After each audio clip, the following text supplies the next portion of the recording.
दोस्तों, आप देख रहे हैं चैनल कॉमिक्स तक। आज की कहानी का नाम है ड्रैकुला बालक।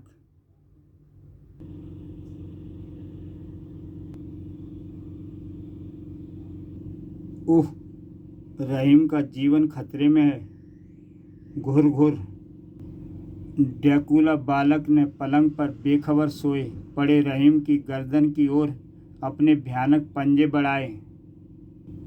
तभी राम ने उस पर छलांग लगा दी। उह, उठपटांग की आवाज़ से रहीम की आंखें खुल गईं। इस बार तुम नहीं बचोगे शैतान। अरे बाप रे, ड्रैकुला बालक। सहसा रहीम फुर्ती से उठकर स्विच बोर्ड की ओर बढ़ा। आज तुम दोनों की मौत निश्चित है। जल्दी से रोशनी करूं, वरना राम का बचना असंभव होगा। उफ। और फिर रहीम के जैसे ही बिजली का बटन दबाया, ड्रैकुला बालक की चीख निकल गई। आ गए बच्चों के होश ठिकाने। हे ईश्वर, जान बची।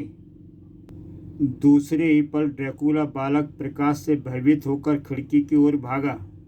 राम, उसे पकड़ो, बचकर न जाने पाए। राम उसके पीछे लपका, लेकिन ओह! चीखने चिल्लाने की आवाज़ सुनकर राम के माता पिता दौड़े हुए वहां पहुंचे। दरवाज़ा खोलो राम बेटे, दरवाज़ा खोलो रहीम, दरवाज़ा खोलो बच्चों। राम, तुम ठीक तो हो ना? हाँ, तुम दरवाज़ा खोलो, शायद मम्मी डैडी हैं। रहीम ने दरवाज़ा खोला। क्या हुआ बेटा? ओह, यह राम को क्या हुआ? यह चीख कैसी थी? डैडी, मैं केवल इतना जानता हूँ कि अचानक ही हमारी कमरे की खिड़कियाँ खुलीं और एक भयानक आकृति का बौना अंदर आया। फिर राम ने सारी घटना विस्तार पूर्वक बता दी। ओह, वह अवश्य ड्रैकुला बालक होगा। हमारे बच्चों की जान खतरे में है। हमें पुलिस को फ़ोन कर देना चाहिए। बेकार है मम्मी, हम अपनी रक्षा स्वयं कर लेंगे। ओह आंटी, आप हमारी चिंता बिल्कुल ना करें। ठीक है बेटा, लेकिन अपने रिवॉल्वर अब हमेशा अपने साथ रखना। ड्रैकुला बालक का खतरा दिन पर दिन बढ़ता ही जा रहा है। ऐसा ही करेंगे डैडी, आप आराम कीजिए। कर्नल राघव और राधा देवी के जाने के पश्चात ड्रैकुला बालक हमें मौत के घाट उतारने यहाँ तक भी पहुँच गया। राम, अब क्या होगा? चिंता मत करो, एक ना एक दिन वह हमारे ही हाथों मारा जाएगा। लेकिन अब हमें बहुत ही सतर्क रहने की ज़रूरत है। फिर कुछ देर बाद बातचीत करते रहने के पश्चात वे दोनों सो गए। उधर भूतमहल में यह इंजेक्शन इन मृत इंसानों को मांसविहीन करके कंकाल में परिवर्तित कर देगा। फिर मैं इसे प्राण फूंककर एक ऐसे जीते जागते मानव कंकाल का निर्माण करूंगा जिसे जीवित इंसानों के समान बोलते, चलने और कार्य करने देख दुनिया दंग रह जाएगी। और फिर इंजेक्शन लगाने के कुछ क्षणों पश्चात हा हा हा, मेरा एक और महान प्रयोग दुनिया में तहलका मचाने के लिए सफल होने जा रहा है। अब इसमें केवल प्राण फूंकना है। जीवन पड़ते यह अजय हो जाएगा। दुनिया का एक ऐसा अद्भुत इंसान जिसका मनुष्य तो क्या, गोला बारूद भी कुछ नहीं बिगाड़ पाएगा। और इसमें प्राण फूंकेगी ये मशीन।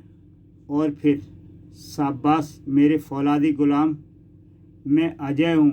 मेरे स्वामी, परीक्षा नहीं, आदेश दीजिए।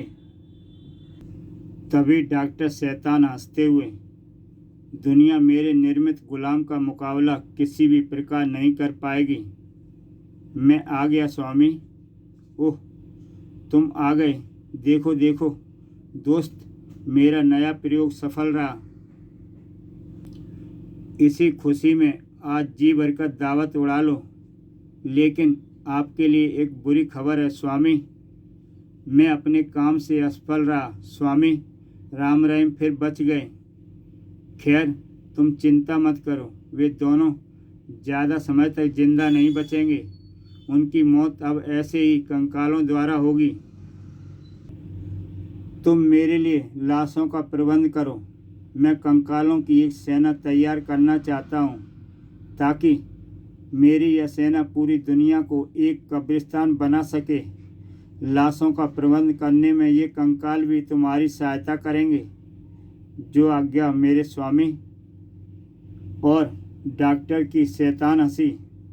बदला लूँगा, भयानक बदला, ऐसा बदला कि दुनिया मेरे नाम से कांपेगी। अगले दिन सुबह एक पुलिस दस्ता भूत महल पहुंचा। तुम लोग चारों ओर फैल जाओ। Yes sir. और साथ में वो अपने कुत्ते भी लाई थी। इंस्पेक्टर देव कुछ सिपाहियों का साथ लेकर भूत महल के भीतर प्रविष्ट हुआ। सर, कुत्ते ऊपर की ओर इशारा कर रहे हैं। अवश्य कोई खास बात है। हाँ, चलो देखते हैं। सावधान, शायद कोई खतरा है। चिंता न करें सर, हम हर खतरे से निपटने के लिए तैयार हैं। यहाँ तो कोई भी नहीं है सर, लेकिन कुत्ते भौंक रहे हैं। बात अवश्य कुछ है।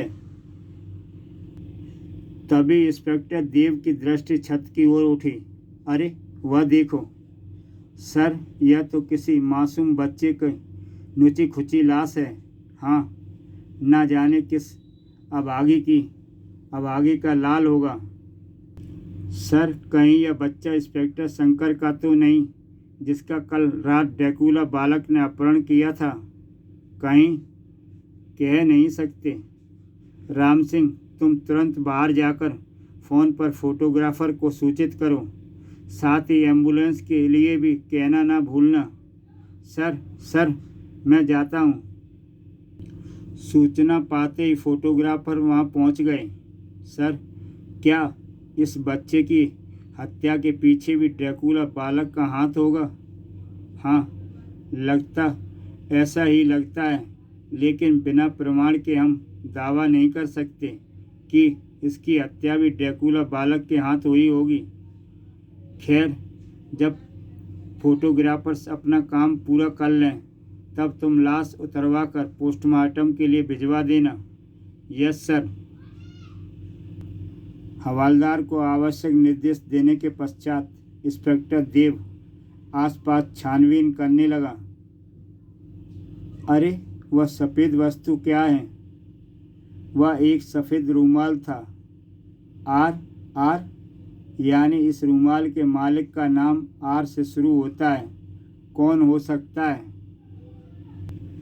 इंस्पेक्टर देव ने वह रूमाल शिकारी कुत्ते को सुंघाया। शायद ये रूमाल के मालिक तक पहुंचने में हमारी कुछ मदद करें। रूमाल सूंघने के पश्चात कुत्ते बाहर की ओर दौड़ पड़े। हवलदार खुशीराम, तुम 2-3 सिपाहियों के साथ मेरे पीछे आओ। Yes sir. फिर जल्दी कुत्ते भूत महल से बाहर निकलकर एक और सड़क पर बढ़ने लगे। ये तो फोर्ट स्ट्रीट की ओर जा रहे मालूम पड़ते हैं। कुछ समय पश्चात, सर, ये तो कर्नल राघव की कोठी है। कुत्ते किसी भ्रम में तो नहीं फंसे? मैं भी उलझन में हूँ खुशीराम, लेकिन तहकीकात तो करनी ही पड़ेगी। उस समय राम रहीम अपने माता पिता के साथ नाश्ता कर रहे थे। साहब, पुलिस आपसे मिलना चाहती है। पुलिस? ओह, चलो मैं आता हूँ। Good morning colonel Raghav. Morning inspector. कहिए, मैं आपकी क्या सेवा कर सकता हूँ? कारण जानने के लिए राधा देवी के साथ साथ राम रहीम भी वहाँ पहुँचे। कष्ट के लिए क्षमा चाहता हूँ कर्नल साहब। दरअसल यह रूमाल हमें यहाँ तक खींच लाया है। रूमाल? मैं कुछ समझा नहीं इंस्पेक्टर। क्या बात है स्वामी? राम को देखते ही दोनों कुत्ते उस पर झपटे। यह सब क्या बदतमीजी है इंस्पेक्टर? राम बचो। सॉरी कर्नल, मुझे अफसोस है कि आपके पुत्र राम को अभी इसी समय हमारे साथ पुलिस स्टेशन चलना होगा। क्या जुर्म किया है मेरे बेटे ने? लेकिन क्यों? राम पर हत्या करने का संदेह है। हत्या? ये कैसे हो सकता है? नहीं।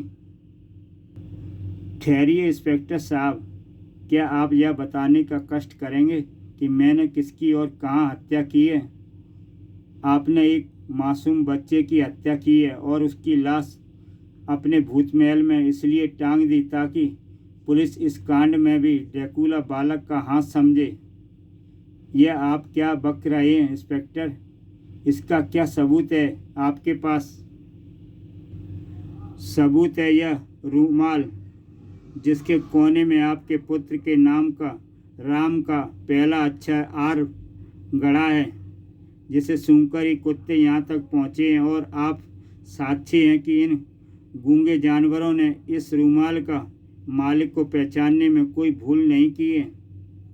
लेकिन इंस्पेक्टर, रूमाल को घटना स्थल पर मिलने से यह तो सिद्ध नहीं हो जाता कि भूत महल में मिलने वाले बच्चे की हत्या मैंने ही की होगी।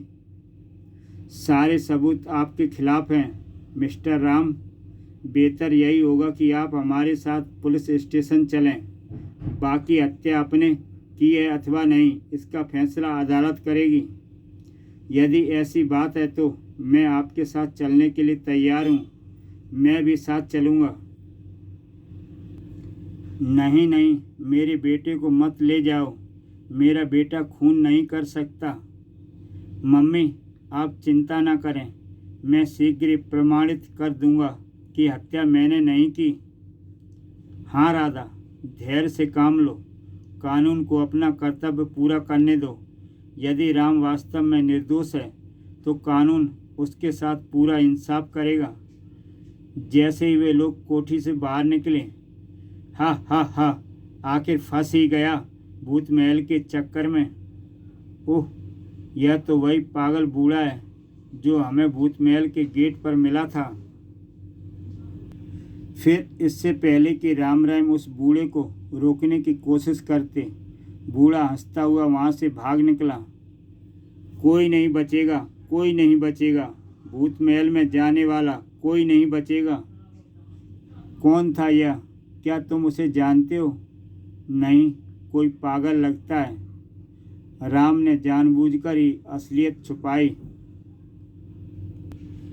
इंस्पेक्टर देव राम रहीम को लेकर पुलिस स्टेशन पहुंचा। बैठो, लेकिन ध्यान रहे जो कुछ मैं पूछूं उसका ठीक ठाक उत्तर मिलना चाहिए। धन्यवाद, कानून की सहायता करके हमें खुशी होगी। पूछिए, आप क्या पूछना चाहते हैं? और मुझे भी। परंतु इससे पहले कि इंस्पेक्टर देव राम रहीम से कुछ पूछताछ करता, एक अधेड़ किंतु रोबीले व्यक्ति ने भीतर प्रवेश किया। गुड नून इंस्पेक्टर, कौन है आप और बगैर इजाज़त भीतर कैसे आए? अरे चीफ। ओह चीफ। आने वाले व्यक्ति ने बाल सीक्रेट सर्विस के चीफ मुखर्जी। मुझे प्रभात मुखर्जी कहते हैं इंस्पेक्टर, और यह रहा मेरा आइडेंटिटी कार्ड। शुक्र है चीफ आ गए।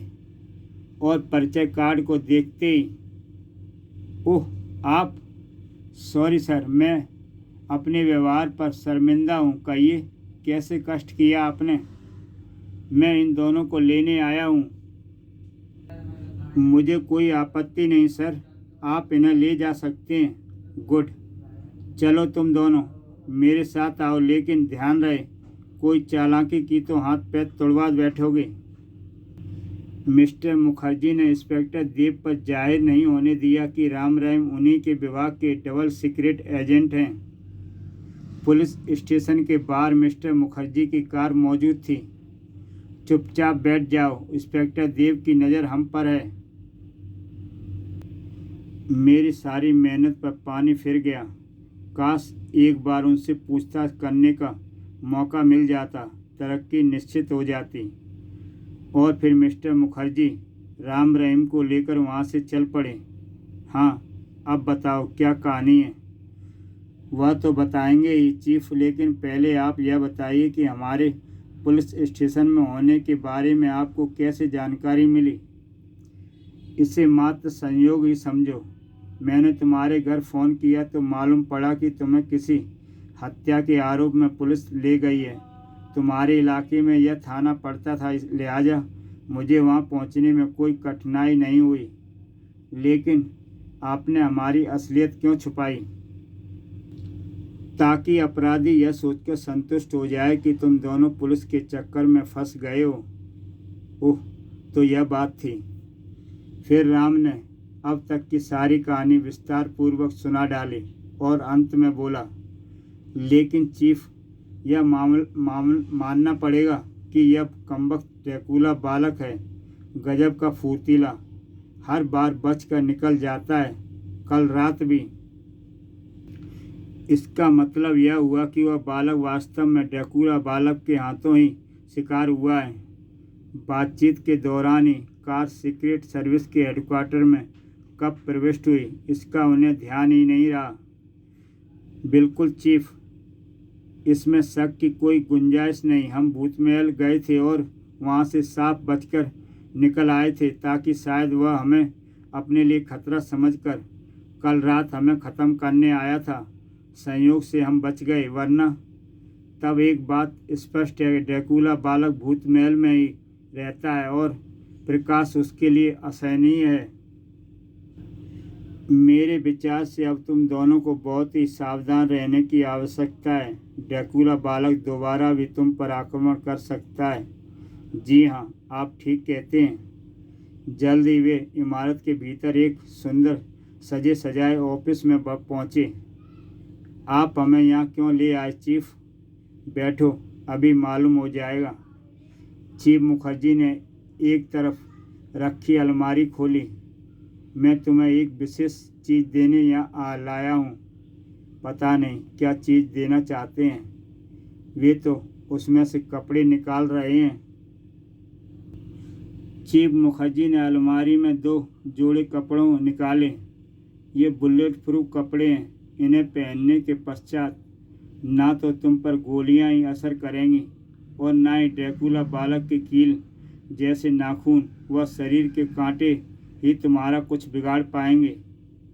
निसंदेह चीफ, ये कपड़े हमारे लिए बहुत ही उपयोगी सिद्ध होंगे। वाह, अब यह केस तुम दोनों के सुपुर्द है।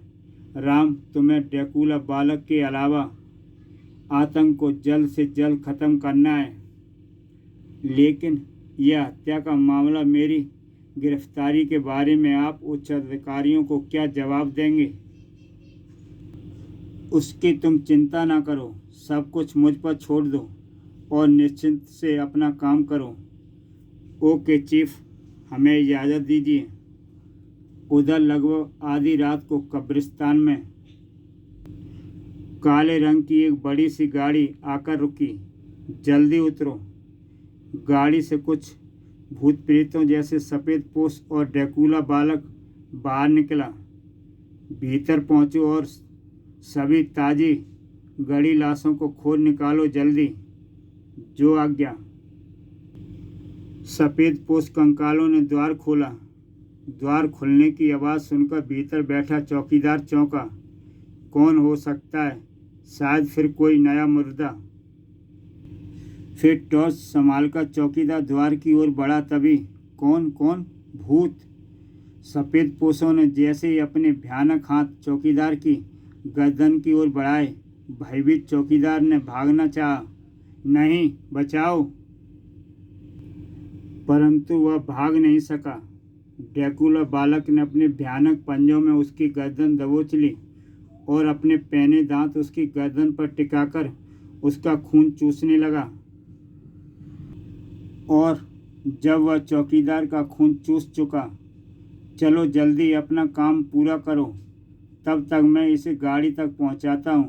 ठीक है ड्रैकुला, चलो जल्दी से सारी ताज़ी कब्रें खोद डालो। सभी सफ़ेदपोश ताज़ी कब्रों को खोदने में जुट गए। कुछ समय पश्चात सारी ताज़ा लाशें हमने निकाल ली हैं। जल्दी करो, लाशों को पिछले हिस्से में डालो और निकल चलो यहाँ से। स्वामी हमारा इंतजार कर रहे होंगे। ड्राइवर, गाड़ी सीधे भूत महल के पिछले हिस्से की ओर ले चलो। हम सुरंग के रास्ते भूत महल में प्रविष्ट होंगे। सामने से जाने से खतरा हो सकता है। जो आज्ञा ड्रैकुला। जल्दी। गाड़ी भूत महल के पिछवाड़े के जंगल में जाकर रुकी और मेरे पीछे आओ।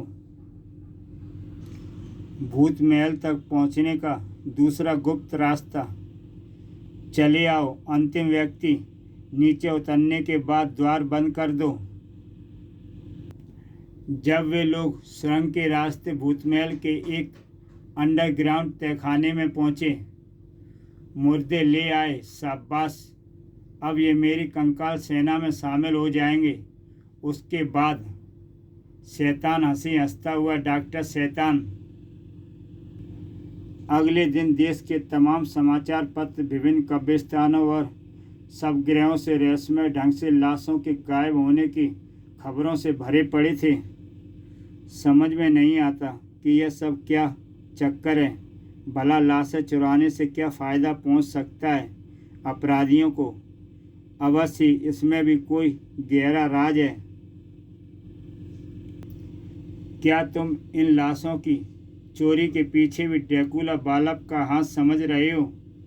फिलहाल कुछ नहीं कहा जा सकता। ओह, फोन। तभी टेलीफोन की घंटी बज उठी। हेलो, मैं राम बोल रहा हूँ। यस सर, मैं चीफ मुखर्जी। तुरंत रहीम के साथ ऑफिस पहुँचो। किसका फ़ोन था राम? चीफ मुखर्जी का। चाय ख़त्म करके फटाफट तैयार हो जाओ, चीफ ने हमें बुलाया है। ओह। कुछ देर बाद सीक्रेट सर्विस के ऑफिस में। राम, अब यह केस भयानक रुख अख्तियार करता जा रहा है। अपराधी शीघ्र से शीघ्र पकड़ा जाना चाहिए, वरना लोगों का विश्वास पुलिस से उठ जाएगा। हम पूरी कोशिश कर रहे हैं चीफ। वैसे मैं अब कुछ और सोचने पर विवश हो गया हूँ। वह क्या? ना जाने क्यों चीफ, इस घटना से मुझे ऐसा लग रहा है कि ड्रैकुला बालक के पीछे किसी और ही सुलझे हुए व्यक्ति का दिमाग काम कर रहा है, जो अपराधी प्रवृत्ति का मालूम पड़ता है। यदि ऐसा हुआ तो हमें आने वाले किसी नई मुसीबत का सामना करने के लिए तैयार रहना चाहिए। बिल्कुल, मैं भी यही कहने जा रहा था। लाशों की चोरी अवश्य किसी भयानक उद्देश्य के कारण की गई होगी, वरना लाशों से भला किसी का क्या फ़ायदा पहुंच सकता है। जो भी हो राम, तुम्हें अब जल्द से जल्द इस केस को निपटाना होगा, चाहे इस सारे कांड के पीछे ड्रैकुला बालक का हाथ ही अथवा किसी और का। आप चिंता न करें चीफ। जिस दिन ड्रैकुला बालक हमें दिखाई दे गया, वह दिन इस केस का आखिरी दिन होगा। अब हमें इजाज़त दीजिए। लाशों की चोरी को लेकर पुलिस विभाग में हंगामा मचा हुआ था। शहर में इतना हंगामा मचा हुआ है, जनता पुलिस की नाकामयाबी पर कीचड़ उछाल रही है। आप लोग हैं कि हाथ पर हाथ रखे अभी केवल तमाशा ही देख रहे हैं। मैं पूछता हूँ, अभी तक अपराधी पकड़ा क्यों नहीं गया? सर, हमें संदेह है कि लाशों की चोरी के पीछे भी ड्रैकुला बालक का हाथ है। इस बात के प्रमाण हमें कुछ कब्रिस्तानों में मिले हैं। ड्रैकुला बालक? ड्रैकुला बालक? आप लोगों के पास सिर्फ एक ही बहाना रह गया है, लेकिन मैं अब कोई बहाना नहीं सुनना चाहता। अपराधी जो कोई भी है, वह जल्द से जल्द पकड़ा जाना चाहिए। लेकिन सर, वह एक भूत है, उसे पकड़ना इंसान के बस की बात नहीं। बकवास। भूत प्रेत लाशों की चोरी नहीं कर सकते। वह कोई शैतान इंसान ही है जो अपने को भूत प्रेत साबित करने की कोशिश कर रहा है। यह मेरा आदेश है कि वह 1 सप्ताह के भीतर भीतर पकड़ा जाना चाहिए। और हाँ, शहर के चप्पे चप्पे पर गश्त बढ़ा दो। Yes sir. और उधर भूत महल में ड्रैकुला शैतान कंकालों की एक पूरी सेना तैयार कर चुका था। हमारे लिए क्या आज्ञा है स्वामी? देखो ड्रैकुला, मेरे कंकालों की सेना तैयार हो की है। अब पूरी दुनिया में यह तहलका मचा दूंगा। आज्ञा? हाँ आज्ञा। तुम सब मेरी आज्ञा मानोगे? तुम्हें मैं खून पिलाऊंगा, इंसानी खून। आप महान हैं स्वामी, हमें आज्ञा दें स्वामी। सुनो, तुम लोगों को जीवन देने में मेरी सारी दौलत समाप्त हो गई। सर्वप्रथम तुम लोग मेरे लिए अपनी शक्ति का प्रयोग करके दौलत एकत्रित करो। जो आज्ञा स्वामी। और हाँ, तुम में से कुछ राम रहीम और उनके संबंधियों को पकड़ कर यहाँ लाओ। और उसी रात जब राह चलते लोगों की दृष्टि आकाश में उड़ते कंकालों पर पड़ी, अरे वह देखो, भूत! उड़ते हुए भूत!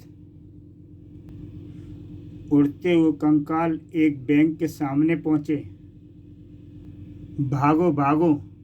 ठहरो, भागो मत! ये भूत प्रेत कुछ नहीं हो, किसी अपराधी का वैज्ञानिक चमत्कार है। शायद ये बैंक लूटना चाहते हैं। पोजीशन ले लो। ऑफिसर के आदेश पर सिपाहियों ने हवा में उड़ते कंकालों पर फायरिंग करनी आरंभ कर दी। फायर! परंतु गोलियों का उन कंकालों पर कोई प्रभाव नहीं पड़ा। ओह, इन पर तो गोलियों का कोई प्रभाव नहीं पड़ रहा। सिपाही भयभीत हो उठे। सर, ये वास्तव में भूत हैं, भागिए। हम भूतों का मुकाबला नहीं कर सकते सर, भागो। ठहरो, डरो नहीं, एक बार फिर कोशिश करो। तभी कंकालों ने भागते सिपाहियों पर आक्रमण किया। आई हाय, मार डाला। एक कंकाल पुलिस ऑफिसर की ओर बढ़ा। हे प्रभु, रक्षा करना। और फिर हा हा हा, और उस कंकाल ने इंस्पेक्टर की गर्दन पकड़ ली। उसके बाद चलो, अब देर न करो, भीतर घुसो और सारा धन समेट लो। बैंक के भीतर प्रविष्ट होकर कंकालों ने बड़े बड़े थैलों में तिजोरियों का माल भरना आरंभ कर दिया। जल्दी करो, लेकिन माल बचना नहीं चाहिए। स्वामी को धन की बहुत ज़रूरत है। कंकालों का एक दूसरा दल शहर के प्रसिद्ध जौहरी बाजार में पहुंचा। कंकालों ने जौहरी बाजार को लूटना शुरू किया। ओह अद्भुत! स्वामी इन्हें देखकर प्रसन्न होंगे। वाह, सोने के गहने! स्वामी प्रसन्न होकर इंसानी खून पिलाएंगे हमें। कुछ कंकाल राम रहीम की कोठी पर पहुँचे। तुम दो भीतर जाओ। यदि राम रहीम को पकड़ पाने में सफल ना हो पाओ तो किसी तरह उन्हें कोठी से बाहर निकालने में मजबूर करना। ठीक है। दोनों कंकाल राम रहीम के शयन कक्ष की खिड़की के निकट पहुँचे। दोनों गहरी नींद सो रहे हैं। खिड़की का शीशा तोड़कर भीतर घुसो।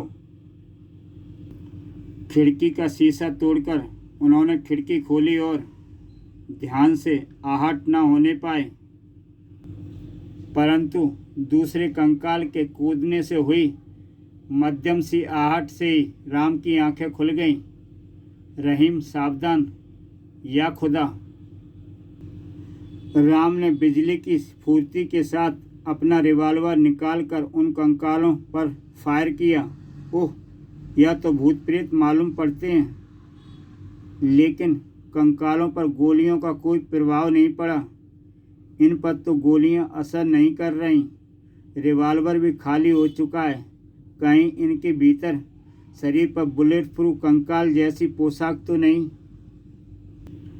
फिर खाली रिवॉल्वर फेंककर राम ने उन पर छलांग लगाई। ओह, ये तो फौलाद के बने लगते हैं। लेकिन कंकालों को घूंसा मारते ही राम को ऐसा महसूस हुआ जैसे उसका हाथ किसी पत्थर से टकराया है। तभी दोनों कंकालों ने उस पर आक्रमण किया। फिर दोनों कंकाल भयानक अंदाज में राम की ओर बढ़े। तभी खामोश खड़े रहीम को जैसे होश आया, आगे मत बढ़ना वरना गोली मार दूंगा। कोई फ़ायदा नहीं होगा, गोलियां हमारा कुछ नहीं बिगाड़ सकती। पेट्रोल की बोतल शायद कुछ काम दे जाए। फिर जैसे ही एक कंकाल रहीम की ओर बढ़ा और दूसरा राम को उठाने झुका, राम ने उस पर पेट्रोल की बोतल दे मारी। राम को उठाने वाला कंकाल पेट्रोल से सरबोर हो गया और ठीक उसी समय राम को खतरे में समझ रहीम ने फुर्ती से पलटकर उस पर फायर झोंक दिया। मैं तुम्हें जिंदा नहीं छोड़ूंगा। परिणाम आश्चर्यजनक निकला। कंकाल धूं धूं कर जलने लगा। अपने साथी का यह हश्र देख दूसरे कंकाल ने भयभीत होकर खिड़की की ओर छलांग लगाई। राम, वह भाग रहा है, पकड़ो उसे। ठीक है, मैं उसके पीछे जा रहा हूँ, तुम यहीं रहना। दूसरे कंकाल के पीछे पीछे राम ने खिड़की से छलांग लगाई, लेकिन जैसे ही वह दूसरी ओर पहुंचा, राम पर वार करने वाले कंकाल के अन्य साथी थे। तुम दो इसे लेकर स्वामी के पास पहुंचो, बाकी मेरे साथ आओ। बहुत अच्छा। इधर कमरे के भीतर, हे भगवान, यह क्या बात है बेटा?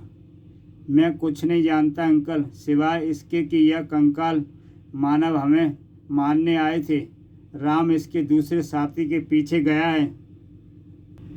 तभी खबरदार, अपने स्थान से हिलने की कोशिश मत करना वरना मारे जाओगे।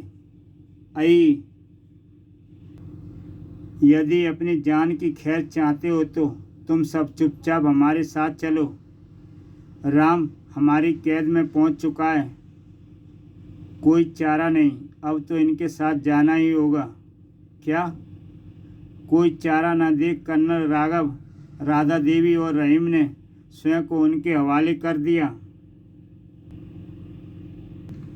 उसी रात बाल सीक्रेट सर्विस के चीफ मिस्टर मुखर्जी की कोठी में कौन हो तुम और क्या चाहते हो? यदि अपनी खैरियत चाहते हो तो चुपचाप हमारे साथ चलो। उधर भूत महल में हम सफल रहे स्वामी, पूरे शहर की दौलत आपके कदमों में है। हा हा हा, शाबाश मेरे गुलामों, आज मैं तुम्हें जी भरकर इंसानी खून पिलाऊंगा। तभी एक अन्य कंकाल भीतर प्रविष्ट हुआ। स्वामी की जय हो, हम आपके सारे दुश्मनों को पकड़ लाए। शाबाश, वास्तव में आज की रात हमारे लिए बहुत ही शुभ है। इन्हें बांध दो, मैं अभी आता हूँ। जब राम को होश आया, राम तुम ठीक तो हो ना? मैं बिल्कुल ठीक हूँ, आप लोग मेरी चिंता न कीजिए और यह बताइए कि हम इस समय कहाँ और किसकी कैद में हैं। विश्वास के साथ तो कुछ नहीं कहा जा सकता राम, क्योंकि कंकाल हमारी आंखों पर पट्टी बांधकर यहाँ तक लाए हैं, लेकिन फिर भी अंदाजा है कि हम भूतमहल के ही किसी अंडरग्राउंड तहखाने में हैं। उसी समय डॉक्टर शैतान ड्रैकुला बालक और कुछ कंकालों के साथ हॉल में प्रविष्ट हुआ। महान स्वामी जिंदाबाद। हा हा हा, आखिर तुम सब फंस ही गए। हूँ तो मेरा संदेह ठीक ही निकला। ड्रैकुला बालक के पीछे इसी शैतान इंसान का दिमाग काम कर रहा था और इसी ने लाशों को गायब करके कंकालों की फौज तैयार की है। अवश्य यह कोई खतरनाक एवं पागल वैज्ञानिक है। अब समझा तुमने हमें क्यों कैद किया है।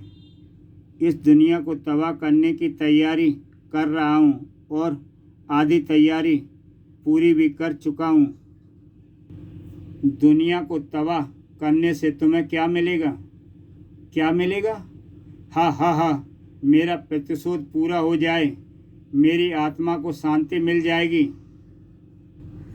मेरा नाम डॉक्टर शंकर है। कभी मैं भी भोला भाला और नेक दिल सुंदर इंसान था। मेरे छोटे से परिवार में मेरी बीवी और एकमात्र पुत्र था। उस समय मैं एक सरकारी प्रयोगशाला में नौकरी करता था, लेकिन इस दुनिया को मेरी खुशियाँ रास नहीं आईं और मेरे कुछ दुश्मनों ने मुझे एक झूठे इल्ज़ाम में 3 साल के लिए जेल भिजवा दिया। हे ईश्वर, तुम तो जानते हो मैं बेकसूर हूँ। जेल से छूटकर जब मैं घर वापस लौटा तो मेरी दुनिया उजड़ चुकी थी।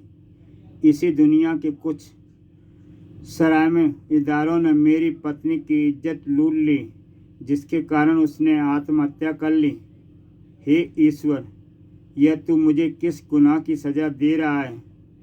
मैंने सीने पर पत्थर रखकर वह दुख भी झेला, लेकिन एक दिन, डॉक्टर साहब, क्या हुआ मेरे बेटे को? इसे कैंसर है, इलाज करने में काफ़ी पैसा लगेगा। मैंने डॉक्टर के लाख हाथ पैर जोड़े, लेकिन उसका दिल नहीं पसीजा। मेरे बेटे को बचा लीजिए डॉक्टर साहब, मैं आपकी पाई पाई चुका दूंगा। केवल बातों से इलाज नहीं होता शंकर। यदि अपने बेटे की ज़िंदगी चाहते हो तो फीस का इंतज़ाम करो।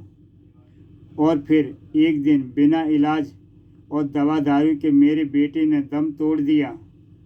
मेरे बेटे, मेरे लाल, मुझ गरीब को माफ़ कर दे, मैं तुझे बचा नहीं सका। मैंने बेटे की मौत भी सीने पर पत्थर रखकर झेल ली और एक नई नौकरी पर लग गया। एक दिन मैं एक भयानक दुर्घटना का शिकार हो गया। जब मुझे हॉस्पिटल में होश आया तो मैं दुनिया का सबसे बदसूरत इंसान था। नहीं, हे ईश्वर, तुमने मुझे मार ही क्यों ना डाल दिया? धैर्य से काम लो मिस्टर शंकर। लेकिन इस दुनिया को मेरी इस दुर्दशा पर भी दया नहीं आई।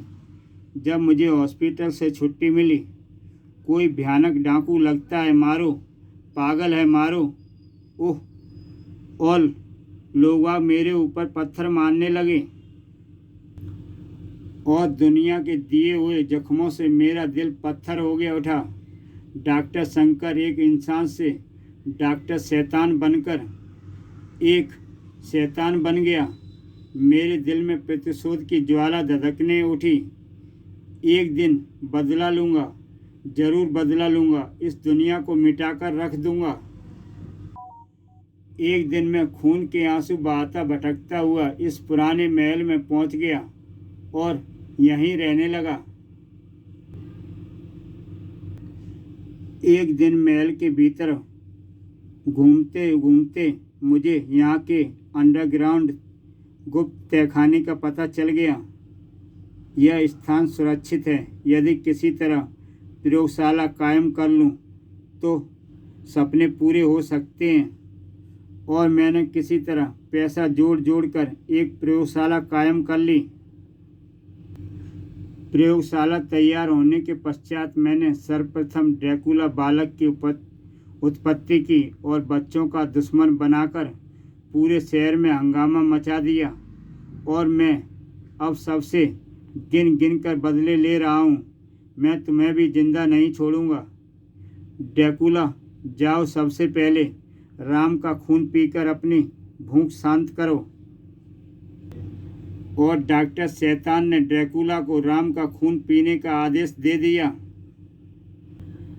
आदेश मिलते ही ड्रैकुला बालक अपनी लाल लाल जीभ लपलपाता हुआ राम की ओर बढ़ा। लेकिन इससे पहले कि ड्रैकुला बालक राम की गर्दन में अपने पैने दांत गड़ा पाता, द्वार से एक धमाकेदार किरण आई और ड्रैकुला बालक की छाती में समा गई। अगले ही पल उसका शरीर जल उठा और जलकर राख हो गया। उई स्वामी, मुझे बचाओ। सबकी दृष्टि द्वार की ओर घूम गई। पागल बूढ़ा, ओह, यह तो वही रहस्यमय बूढ़ा है। खबरदार, भागने की कोशिश मत करना वरना मारे जाओगे। कौन हो तुम? पागल बूढ़े ने अपने चेहरे से मेकअप हटाया। तुम्हारा खेल अब खत्म हो चुका है शंकर। भलाई इसी में है कि तुम स्वयं को कानून के हवाले कर दो। दूसरे क्षण जो चेहरा सामने आया उसे देखकर डॉक्टर शंकर उर्फ डॉक्टर शैतान बुरी तरह चौंक उठा। ओह गुरुदेव तुम। खामोश नीच, गुरु का नाम अपने गंदे मुंह से मत ले। आप कौन हैं श्रीमान? क्या हम आपका परिचय पा सकते हैं? मेरा नाम प्रोफेसर दिवाकर है। अब मैं सब कुछ त्याग कर साधु बन चुका हूँ। किसी समय शंकर मेरे पास ही रहता था। उस समय मात्र यह 10-12 साल का एक अनाथ बालक था। मैंने इसे पाल पोस कर बड़ा किया और इसे विज्ञान की उच्च शिक्षा दी। पागल बूढ़े यानी प्रोफेसर दिवाकर ने बताया। लेकिन मुझे नहीं मालूम था कि जिस आविष्कारों के फार्मूले में इसे मानव की भलाई के लिए दे रहा हूँ, उनका यह एक दिन थोड़े से दुख बर्दाश्त न करने के कारण मानव के विनाश के लिए प्रयोग कर बैठेगा। जिस दिन मुझे ड्रैकुला बालक के आतंक के विषय में मालूम हुआ, उसी दिन मुझे विश्वास हो गया कि यह इसी का काम है। उस दवाई को फार्मूला मैंने इसे दिया था। यही नहीं, इन कंकालों की ईजाद भी मैंने ही की थी। मैं इनकी तलाश में काफ़ी समय से लगा था, लेकिन चूंकि मुझे भूत महल के गुप्त तहखाने के बारे में जानकारी नहीं थी, इसलिए बूढ़े पागल के रूप में यहाँ की निगरानी कर रहा था। इसलिए बूढ़े पागल के रूप में तुम लोग ना कि इसके हाथों मारे ना जाओ, इसलिए मैंने शुरू में तुम्हें रोकने की भी चेष्टा की थी। ओह, तब आप आज यहाँ अचानक कैसे पहुँच गए प्रोफेसर? ये लोग जब तुम लोगों को पकड़कर जंगल के गुप्त रास्ते से यहाँ आ रहे थे तो मैं इनका पीछा करता हुआ यहाँ तक पहुँच गया। सब कुछ बताने के पश्चात जब प्रोफेसर दिवाकर खामोश हुए तो डॉक्टर शैतान भयानक अट्टहास कर उठा। चलो, अच्छा ही हुआ प्रोफेसर कि तुम स्वयं यहाँ आ गए। तुम्हें भी इनके साथ मौत के घाट उतार कर मैं हमेशा हमेशा के लिए अपना राजदार यहीं दफन कर दूंगा। मेरे जीते जी तुम इनका बाल भी बांका नहीं कर पाओगे शंकर। अभी मालूम हो जाएगा। शुरुआत तुम्ही से करूंगा। गुलामों, सोच नोच नोच डालो इस बूढ़े की बोटी बोटी। जो आज्ञा स्वामी। कंकाल प्रोफेसर पर झपटे। ये मेरा कुछ नहीं बिगाड़ पाएंगे। इनके लिए मेरा लेंसर किरणों का रिवाल्वर ही काफ़ी है। अगले ही पल, स्वामी बचाओ। ओह! अपने कंकालों को आग में जलकर भस्म होते देख डॉक्टर शैतान एकाएक बुरी तरह भयभीत हो उठा। भागने की कोशिश मत करना शंकर। तुम्हारे भागने के तमाम रास्ते मैं बंद कर चुका हूँ। यहाँ आने से पहले मैं पुलिस को फ़ोन करता आया था। यही नहीं, उन्हें मैं तुम्हारे कंकालों से निपटने का तरीका भी बता चुका हूँ। पुलिस आती ही होगी। डॉक्टर शैतान को निशाने पर रखते हुए प्रोफेसर दिवाकर ने राम रहीम, कर्नल राघव और चीफ मुखर्जी आदि सभी को आज़ाद कर दिया। राम रहीम, तुम्हारा मुजरिम तुम्हारे सामने है। गिरफ्तार कर लो इसे। अभी लीजिए professor uncle. Ram Rahim doctor शैतान की ओर लपके। वहीं ठहर जाओ। यदि आगे बढ़े तो अपनी माँ और अन्य से हाथ धो बैठोगे। नहीं। ओह! डॉक्टर शैतान ने लपक कर राम की माँ के गर्दन पर चाकू रख दिया। शंकर, राधा बहन को छोड़ दो। तुम यहाँ से बचकर नहीं जा पाओगे। नहीं, इस औरत के रहते मेरा कोई कुछ नहीं बिगाड़ सकता। ओह! मुकाबला करो। स्वामी, पुलिस ने आक्रमण कर दिया है। मुकाबला करो और ख़त्म कर दो उन्हें। जो आज्ञा। डॉक्टर शैतान का ध्यान कंकाल की ओर आकर्षित देख राम ने गजब की फुर्ती के साथ उस पर छलांग लगा दी। धड़ाक, और प्रोफेसर दिवाकर ने आने वाले कंकालों पर किरणें छोड़ी। अब बचकर कहाँ जाओगे शैतान? धड़ाक। ओह! उधर भूतमहल के बाहर पुलिस अपना काम कर रही थी। इधर सहसा न जाने कहां से कई कंकाल प्रकट हुए और डॉक्टर शैतान की सहायता के लिए लपके, लेकिन प्रोफेसर दिवाकर ने उन्हें अपने रिवॉल्वर का निशाना बना दिया। तभी मार खाते डॉक्टर शैतान ने राम पर घूंसे से जबरदस्त प्रहार किया। ओह! और फिर तेजी से दीवार पर लटकी तलवार के पास पहुंचा। ओह! वह राम को मारने जा रहा है। रहीम ने लपककर अपने पैरों के पास पड़ा चाकू उठा लिया। रहीम का निशाना अचूक था। चाकू शैतान डॉक्टर के सीने में जा लगा। पुलिस ने भूतमहल पर कब्जा कर लिया और इस तरह डॉक्टर शैतान की मौत के साथ ही शहर पर छाया ड्रैकुला बालक और कंकालों का आतंक भी समाप्त हो गया। अब तो आप सारी हकीकत जान ही चुके हैं इंस्पेक्टर साहब, अतः आप अपनी कागजी कार्रवाई पूरी कीजिए और हमें विदा कीजिए। मुझे अफसोस है कि मैंने आपको गलत समझा। प्रोफेसर अंकल, आप भी चलिए ना। इस खुशी में हमारे घर आपके लिए हम एक शानदार दावत का इंतजाम करेंगे। नहीं बेटे, मुझे साधु का अब दावत से क्या काम। तुम लोग जाओ और आनंद पूर्वक रहो। अगले दिन राम रहीम के कारनामों की अखबार में भूरी भूरी प्रशंसा छपी और उसी दिन शाम को एक विशेष समारोह में स्वयं गृहमंत्री ने अपने हाथों से राम रहीम को उनकी बहादुरी के लिए विशेष चक्र प्रदान किए। तुम्हारा यह कारनामा भारत की जनता हमेशा याद रखेगी। राम रहीम जिंदाबाद। इसी के साथ दोस्तों ये कहानी समाप्त होती है। तो दोस्तों फिर मिलते हैं एक नई कहानी के साथ।